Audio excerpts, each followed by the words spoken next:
Trump talks about changing the world order, but the United States seems to want to do this without using military force. Could there be a confrontation between Europe and America? And under what conditions could Ukraine receive security guarantees from the United States? We'll discuss this with Andreas Umland, analyst at the Stockholm Center for East European Studies. Mr. Umland, thank you for joining us. Thanks for having me again.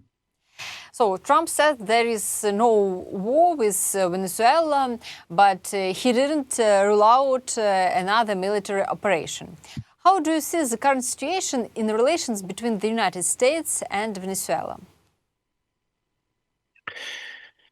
I would say, first of all, that this is actually an operation that the US has in various forms carried out before, after the end of World War II, and after the creation of the so-called rules-based order in 1945, and the creation of the United Nations. So if you look at these last 80 years, this is actually not an untypical operation from the side of the US. What is perhaps astounding here is that the United States, or in fact Trump himself, has not consulted anybody apart from his government, the United Nations, regional organizations, and even the American Parliament was ignored in this operation, and there was no agreement from these other institutions. So that is a peculiarity here, and so it's very much, in a way, a relationship not so much about of the United States as a country, but rather of Trump and his administration with Venezuela. And this hangs now in the air, in that it's not quite clear what will happen now. There's now a new, at least interim president, and Trump is not sure who should actually be the next ruler of Venezuela, although there have been elections with a winner. But he seems to not like the winner. So it's a very unclear situation right now. But in fact, it's not such an untypical operation for the United States after 1945. There were several such interventions into the domestic affairs of countries around the world by the US, where basically Washington changed the government. Opposition leader Maria Machado said she is ready to give her peace prize to Trump. She also said she will return to Venezuela. What is your opinion? Is this about a struggle for power in Venezuela? Well, she has actually a legitimate claim to the leadership of Venezuela. She won the election, so it would be something that would, at least to me, look as the most natural outcome of this. And obviously she's now trying to also placate Trump and to solve this issue with the Nobel Peace Prize, a rather bizarre issue because Trump himself wanted to get it, but then instead Machado got it.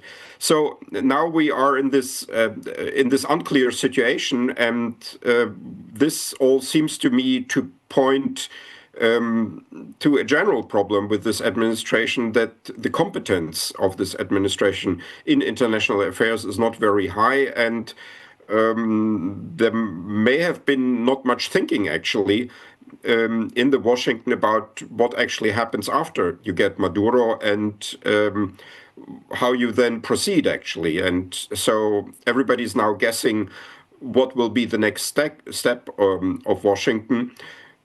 But still, I would make here a rather sharp distinction between what has happened to Venezuela on the one side and what has happened to Ukraine on the other. Some people put that on an equal level. Russia's violation of international law and the United States violation of international law. I think that that comparison is in principle not very apt because Maduro is an imposter and has not won elections, whereas Zelensky is a legitimate president of Ukraine. But even more important I think, such facts is that so far, at least, the U.S. has not annexed any Venezuelan territory. The U.S. is not deporting Venezuelan children to the U.S. as Russia has done, or the U.S. is not mass torturing Venezuelan servicemen as Russia has been doing for the almost 4 years now. And so this equalization of Putin's behavior and Trump's behavior, I think, is largely inapt but very popular around the world. Machado says that the current interim president of Venezuela is no better than Maduro and has ties with to Russia, to Iran, to China. And I'd like to hear what do you think about this? Is this mean that Trump has no really changed power in Venezuela? Yes, I mean, this is this odd situation that we are in now, that we have simply another person there, and there's information that she had some sort of secret talks with the State Department. But she has also this lack of legitimacy because the last elections were won by Machado, and then there was this simply power grab that was not legitimate. And now she has the same legitimacy problem as Maduro, and following the logic of Trump's behavior regarding Maduro, now Trump would have to catch her and deport her with basically the same justification as he did with Maduro. So this is all a very unclear situation now, and I wonder actually what people in Washington, in the White House, have been planning with this whole operation. The military part, you could think of it as a success because the obvious aim was to remove Maduro, and that was done successfully. But there seems to have been very little thinking on what happens next. And now I don't know what will happen because the as you rightly say, the situation in Venezuela has not changed in principle. Many people say that Trump really wants the Nobel Peace Prize, but it seems this is more about keeping global influence. What do you think? Yeah, I don't think he cares that much about war and peace, or he has no larger vision. It's just something that he wants to get because, I don't know, because of his ego or because he thinks that may protect him and his family from future persecution, something like that. So, yeah, I mean, there's not much here to discuss for somebody interested in politics. Maybe that is more a question for a psychologist or psychoanalyst. Okay, let's talk about I think this about the relationship between Europe and USA. Stephen Miller, a representative of the Trump administration, said that Greenland should become part of the United States, but not through military force. Trump had stopped talking about Greenland for some time. Why has this issue come up again? Because there are people in the White House like Stephen Miller who think that apparently that this way international relations work, and even international relations with friendly states, with allies. Denmark is a NATO member, as is the US.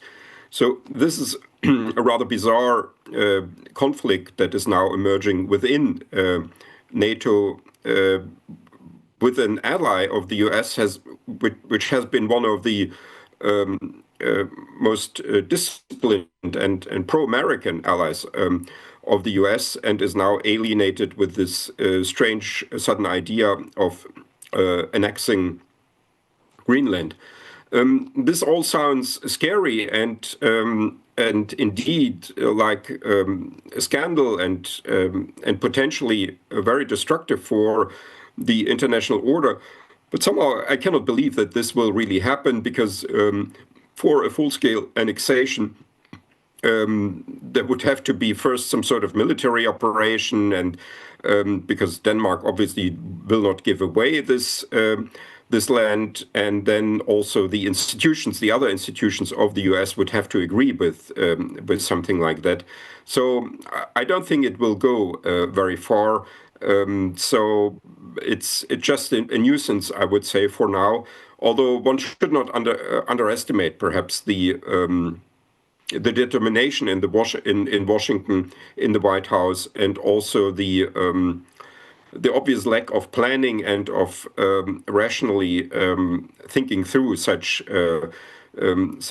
claims and operations. In a way, what we now see with Venezuela illustrates this lack of long-term thinking and about consideration of all the implications and repercussions that an annexation of Greenland by the US would have. In the past, there was also talk about Canada, but now Trump administration is silent on this. How do you think? Why is it now? And maybe next we'll hear about the Canada, that Canada should be one of the American states. Yeah, I would not exclude that this will also come up again. It seems to depend on the mood of Trump and whoever has his ear. But this is yet another bizarre issue, and the Canadians have actually already counter-reacted to this idea very forcefully. So again, I cannot imagine that the American political institutions will follow Trump in this, and even that the Republican Party would follow such a course.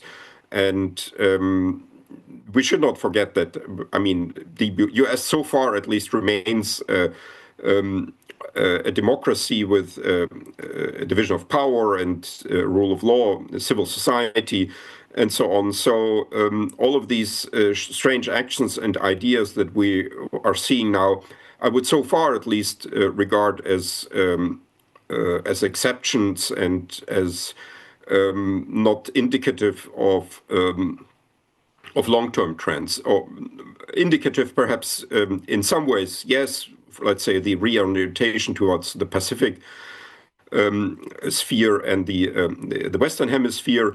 But these ideas concerning Greenland and Canada and so on, they are of course so exceptional that I cannot so far imagine that this will actually lead to some serious changes.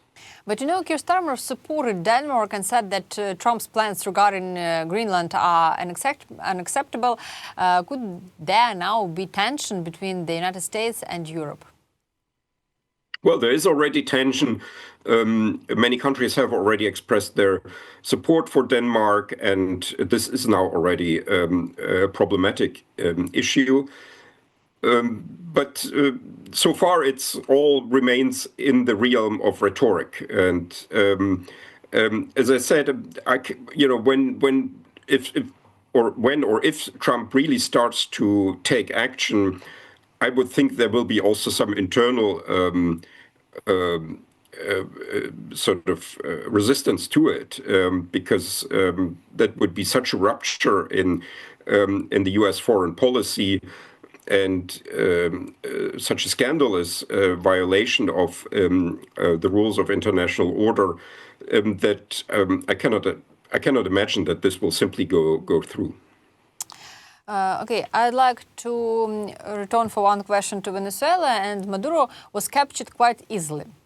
Do you think the United States could have made a deal with Russia regarding Venezuela? And if so, what could Russia have received in return for its influence in Venezuela? Yes, there is now this information that this idea of sort of exchanging Ukraine for Venezuela has been already discussed several years ago.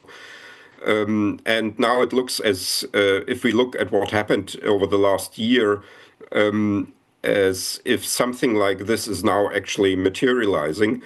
The Trump administration, however, in any way does not have much regard for Ukraine and does not seem to care much about Ukraine. What Trump wants is to achieve a peace, because he wants to have the Peace Prize, and he wants to report some success.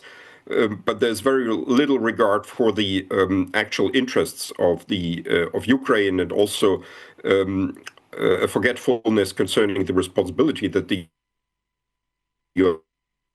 United States has for the current situation of Ukraine, because it was the United States in the early 1990s that negotiated with Ukraine and Russia the removal of all of Ukraine's nuclear weapons from Ukraine, and that was, of course, then a precondition for this war. And European countries were not actually involved in these negotiation. I mean, West European countries. So one wonders whether there is actually some silent agreement. The problem here for Trump is, however, that many Americans, ordinary Americans, we know that from opinion polls, and even many Republicans would not agree to something like that. So far, the American public remains pro-Ukrainian largely, and critical of Russia, and in particular of Putin. Zelensky is popular in the US, so that will be difficult to sell within the US to trade Venezuela for Ukraine. Security guarantees from the United States for Ukraine depend not only on the US administration, but also on Russia's position. What does this mean? How do you think? I think that's an important question, and it's a strategic paradox that we have here, namely that exactly these security guarantees that Ukraine wants so much, and that Western countries, governments are ready to provide, are what Russia, of course, does not want at all, and in particular, it does not want Western troops on Ukrainian soil. So the current discussion, as good as it is in principle, of security guarantees for Ukraine, suffers from this paradox that if Russia now agrees to a ceasefire and then these security guarantees go into force, they would improve the security situation of Ukraine, but that is something that Russia does not want. And so in a way, this current discussion is actually a hindrance for the negotiations, although one wonders how much these negotiations make currently sense at all, because the pressure on Russia that should have come before the negotiations and during the negotiations, I think, is so far insufficient. The economic pressure via sanctions, and also the pressure on, especially the pressure on the battlefield. So we are here in a somewhat strange situation that the more these security guarantees are discussed and the more concrete they become, the less likely, at least from the current situation, it is that these security guarantees will actually go into force, because Russia will be scared by these security guarantees and will, exactly because of these security guarantees, not agree to a ceasefire and continue the war. So actually, especially the idea of a so-called reassurance force, that means ground troops on Ukrainian soil, decreases, I would say, rather strongly the Russian readiness to find some sort of compromise and to agree to a ceasefire. We have already discussed that there is no unity between the United States and Europe. How do you think, according to this situation, what Ukraine should prepare for? Well, Ukraine has to sort of prepare for the worst case, and what currently in the U.S.-Ukraine relations would probably the worst case is that the U.S. could stop its cooperation in the field of intelligence sharing. That is the one the one part of the cooperation between the U.S., the military cooperation between the U.S. and Ukraine, that is still functioning, and it's very important for Ukraine. And apparently, that is also Trump's main leverage vis-a-vis Ukraine to stop this intelligence sharing. Has now, and there's now also an increasing cost here to the US for stopping this intelligence sharing, because it would then also mean that Ukraine would stop sharing its intelligence from, namely its experience on the battlefield with the US. And this experience is, of course, becoming more and more important as the character of war is changing, basically. But still, I think Ukraine should prepare for such a loss of intelligence support and for the loss of this information. That would be the worst case. I think the European countries will basically do as much as they can, politically can. Of course, they can do much more, but in economic terms. But there are also political constraints in the nation states of the coalition of the willing, not only of the European members of the coalition of the willing. But this support will, I think, remain stable. And so what Ukraine should do now is basically try to get other sources of intelligence, battlefield intelligence, satellite pictures, to replace basically the currently still important American information that is coming through this intelligence sharing. Medvedev, on his last post on Telegram, make a post with such words like, don't play games with Russia. I think this was addressing to Trump, and Trump's position has also changed regarding Ukraine's attack on Putin's residence. Trump's team said that they do not believe Russian statements, and Putin is no longer seen as a good guy, as Trump once said. Can you say that relations between Russia and the United States have generally cooled down? I would rather say they have become more complicated. There was a lot of optimism at the start of the second Trump administration, and there was a belief that one could easily basically restore US-American relations, and one can easily end the war and then have a good cooperation, maybe even better than before, between Moscow and Washington. And these hopes, I think, are now shattered, or should be shattered, I would say, at least in Washington.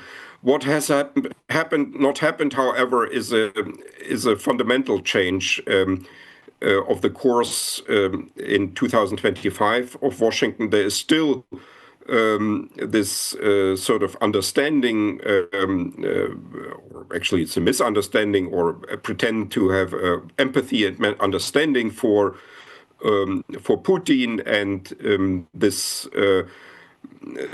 approach that the US is here a mediator between the two sides rather than a supporter of Ukraine. So unfortunately, that approach may remain. We have already gone through various cycles over the last year in these sort of lost illusions about Trump, and I'm now not also hopeful that this open lie of Putin towards Trump concerning the alleged attacks of Ukraine on the Valdai residence of Putin will fundamentally change Trump's approach to Ukraine. Mr. Umland, thank you for this conversation. I'd like to ask our viewers, please press the button like under this video and leave your comments. If you like our video, also leave your comments if you don't like. It's your position. I'd like to thank you once again, Andreas Umland, analyst at the Stockholm Center for East European Studies, for the guest of this stream. Thanks for having me again.